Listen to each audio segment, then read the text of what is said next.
Hi all. In this video, I will introduce the postmodern theorist Jean Baudrillard, who is famous for his work Simulations and the essay Simulacra and Simulations.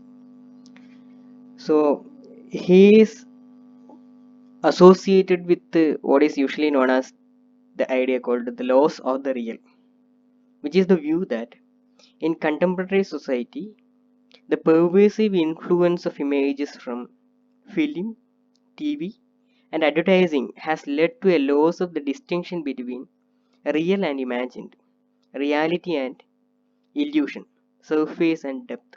We are all surrounded by images from advertisements, TV, social media, and other electronic media.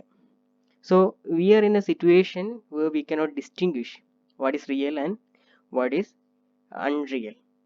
The result is a culture of hyperreality in which the distinctions between these are eroded. His propositions are worked out in his essay Simulacra and Simulations. He begins by evoking a past era of fullness when a sign was a surface indication of an underlying depth or reality. So you are familiar with the term sign in structuralism and post-structuralism. We use the term sign. So there was a time, in his opinion, the sign represents a reality, a fullness. But in the present age, the sign doesn't have that fullness or meaning. What the system is at the present time is he called as simulations. The sign reaches its present stage of emptiness. He says that the present stage of sign is emptiness. It lost its reality or lost its fullness. So it reaches in the uh, emptiness, the stage of emptiness, through a series of stages, which he called the first order simulacra, the second order simulacra, and things like that. So I'll introduce the four stages, the four stages through which the sign lost its meaning. In the first stage, he says that in the past, the sign represents or represented a basic reality. The sign represents a basic reality. For example, we can take the example of a painting. In the background, you can see the painting by the 20th century British artist L.S. Lowry. In the painting, the mid-century life of working class people uh, can be observed. The life of the people was very hard, and the paintings have an air of monotony and repetitiveness.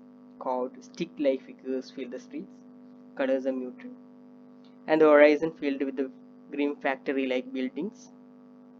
So, as signs, then Lowry's paintings seem to represent the basic reality of the place they depict. So, in the past, the sign represented a basic reality. The sign is equals to reality.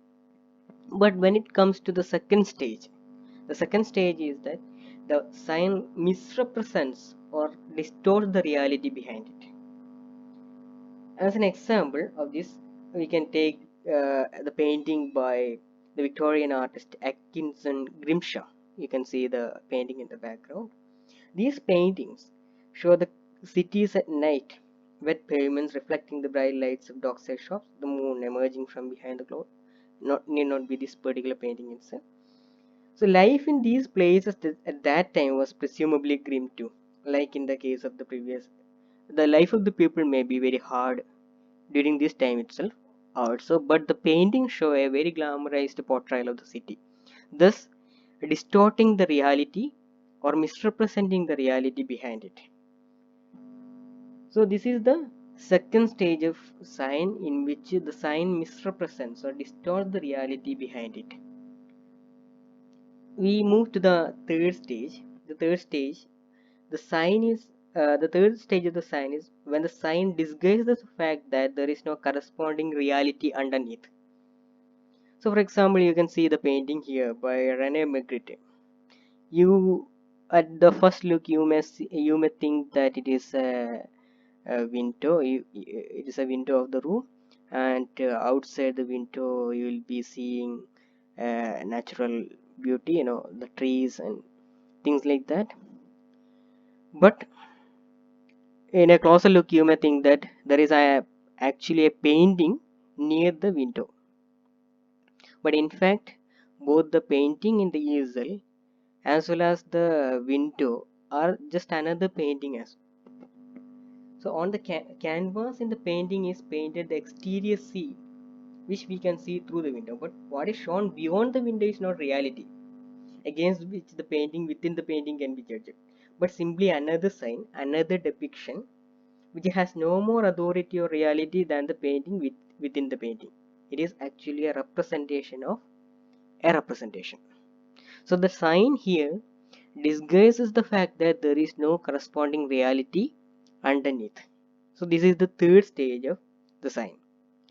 In the fourth stage, the fourth and the last stage, the sign bears no relation to any reality at all. For example, you can take a completely abstract painting, which is not representation at all. For example, the painting given here is the canvases of the purple moon canvases of Mark Rothko. So here there is no difference between, there is no reality at all. The sign doesn't have any corresponding reality to show. So the sign lost complete touch with reality. So this is the fourth stage in which the sign lost its connection with the reality and reached in a scenario of emptiness. So this is the way uh, Baudrillard comes up with the argument of the laws of the real. So his own example of the third stage of simulacra is the Disneyland. You know, Disneyland is an imaginary, you know, fantasy kind of element in America. So what he's saying is that it's actually a third order simulation, a sign which conceals an absence. So he says that Disneyland is there to conceal the fact that it is the real country, all of real America, which is Disneyland. Just as prisoners are there to conceal the fact that it is the social in its entirety, in its banal omnipresence, which is cursor. Disneyland is presented as imaginary in order to make us believe that the rest is real. So this is the way in which he comes out with his arguments, and he is very infamous for his declaration that the Gulf War did not take place. What actually happened was a televisual virtual reality. So television news, when you watch an television news channel, for example, you will see that the same image will be showing 1,000 times, and thus creating an image that there is something horrible happened. In fact, something minute must have happened. So this is the way he theorized. So he says that postmodernity is said to be a culture of fragmented sensations, eclectic nostalgia, disposable simulacra, and promiscuous superficiality, in which the traditionally valued qualities of depth, coherence, meaning, originality, and authenticity are evacuated or dissolved amid the random swirl of empty signals. So the present world is characterized by such empty signals without any coherence or depth, meaning, originality, or authenticity.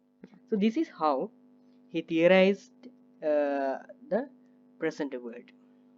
Thank you.